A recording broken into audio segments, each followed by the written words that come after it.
theories of punishment பார்க்க போகிறோம். Deterrent theory அப்படின்னா giving punishment to one person on afraid of punishment, next person will won't do that crime.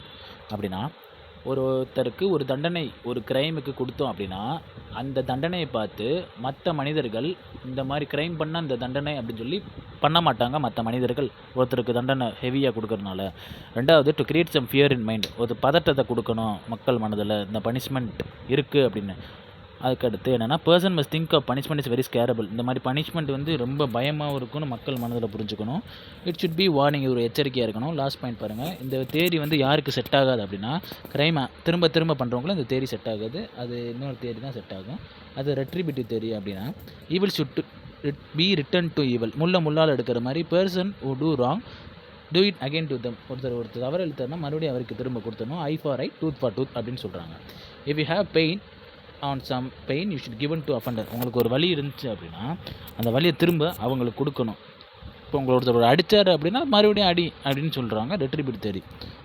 ஓகேவா? This punishment is called கிசா அப்படின்னு சொல்லுவாங்க. இப்போ retributive theory அப்படின்னா தமிழில் பழிக்கு பழி ஞாபகம் வச்சுக்கோங்க. ரெட்ரிபியூட்டிவ் தேரின்னா என்ன? பழிக்கு பழி, அவ்வளோதான், சிம்பிள் கேஸ். இப்போது நெக்ஸ்ட் ப்ரிவென்டிவ் தேரி அப்படின்னா என்னென்னு பார்த்துடலாம்.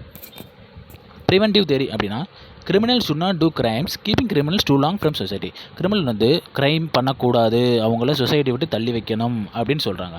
கிரிமினல்ஸ் பி டிசபிள், கிரிமினலில் இருக்கக்கூடாது அப்படின்னு சொல்கிறாங்க. Criminal will be given death பண்ணி, கிரிமினல் தூக்கு தண்டனை கொடுக்கணும் அப்படின்னு சொல்கிறாங்க. ப்ரிவென்டிவ் தேரியில் lots of other criticize the theory about the criminals good action. என்ன சொல்கிறாங்க அந்த ஃபோர்த் பாயிண்டில் அப்படின்னா அதாவது நிறைய ஆத்தர் என்ன சொல்கிறாங்க, கிரிமினல் ஏன் தண்டிக்கிறீங்க, அவங்களுக்கு நல்வழி கொடுங்க அப்படின்னு சொல்கிறாங்க. இப்போ person doing a crime the person should not do the crime again, ஒருத்தர் தவறு இழுக்கிறனா அந்த தவறை மறுபடியும் அவர் செய்யக்கூடாதனால அவர் கடுமையான தண்டனை we should give a pain. Last point note பண்ணிக்கோங்க. ஓகேவா? இப்போ reformative theory this is followed in India. இப்போ ரெஃபர்மேட்டிவ் தேரி தான் followed in India. Death sentence will won't, அதாவது தூக்கு தண்டனை ஒரு மனிதனை நல்வழிப்படுத்தாது. Should give some work which he like make him good citizen in jail, அவருக்கு ஒரு தொழில் கற்றுக் கொடுத்து அவரை நல்வழிப்படுத்தணும் அப்படின்னு சொல்கிறாங்க.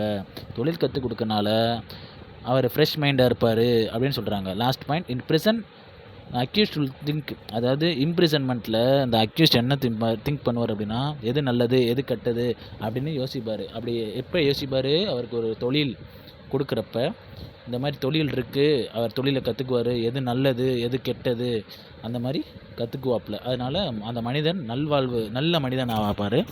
அதுக்கடுத்து காம்பன்சேஷன் தியரி அப்படின்றத பார்ப்போம்.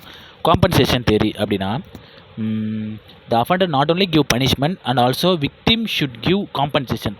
அதாவது ஒருத்தர் தவறு இழைத்திருப்பார்ல, அவர் வந்து பனிஷ்மெண்ட் மட்டும் கொடுக்காம அவர்கிட்ட இருந்து ஒரு ப்ராப்பர்ட்டியோ ஏதோ ஒரு கேஷோ ஏதாச்சும் வாங்கி அவரோட கைப்பற்றிட்டு, அதாவது பாதிக்கப்பட்ட நபர்களுக்கு அந்த விக்டிம், அதாவது இந்த அஃபண்டர் வந்து அவங்களுக்கு கொடுக்கணும், அமௌண்ட்டு கொடுக்கணும். ஓகேவா?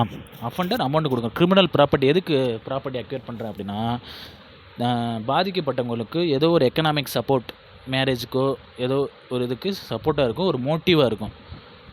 ஓகேவா? சிம்பிளாக ஞாபகம் வச்சுக்கோங்க. கம்பன்சேஷன் தேரினா பாதிக்கப்பட்டவங்களுக்கு ஒரு அமௌண்ட்டு சேரணும், ஒரு எக்கனாமிக் சப்போர்ட்டாகவும் மோட்டிவாகவும் இருக்கும். பாதிக்கப்பட்டவங்களுக்கு ஒரு அமௌண்ட் காம்பன்சேஷன். ஓகேவா? காம்பன்சேஷன் தெரியுன்னா ஒரு அமௌண்ட்டு கிடைக்கும் நமக்கு அப்படின்ற மாதிரி ஞாபகம் வச்சுக்கோங்க. அவ்வளோதான் கைஸ். இப்போது தியரிஸ் ஆஃப் பண்ணி ஷார்ட்டாக எடுத்திருக்கேன். எதுவும்னா கமெண்ட் செக்ஷனில் கமெண்ட் போடுங்க, நான் ஃப்யூச்சரில் பார்க்குறேன். தேங்க்யூ.